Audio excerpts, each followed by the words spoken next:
Alhamdulillahi Rabbil alamin. Allahumma salli wa sallim ala nabiyyina Muhammadin wa ala alihi wa ashabihi ajma'in. Bismillah, tawakkaltu ala Allah wa la hawla wa la quwwata illa billahil aliyyil azim. Allohim o'zingga maqtovlarimiz bo'lsin, cheksiz shukrlarimiz bo'lsin. Allohim, mana shu mahluqotingni yaratibsan, shu mahluqotingni boshqarishda ilmini o'zing bizlarga o'rgatibsan, o'zingga maqtovlar bo'lsin. Shu mahluqotingni boshqarishda o'zing bizga yordam ber. Yerdan osmondan kelgan balo qazo ofatlardan o'zing saqla. Ko'z tegishidan, nazar tegishidan Allohim o'zing saqla.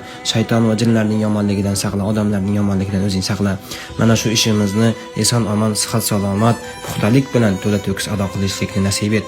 Olisdagi ota-onalarimiz, birodarlarimiz umriga, sog'liqlariga, iymonlariga barakot ber. Allohim o'zing duolarimizni qabul qil. O'zing Al-Hafiz, himoya qilguvchisan. O'zing Allohim bizlarni himoyangda, himoyangda saqlagin. Duolarimizni qabul qil. Alhamdulillahi Rabbil alamin. Allohumma salli va sallim ala nabiyyina Muhammadin va ala alihi va ashabihi ajma'in. Amin.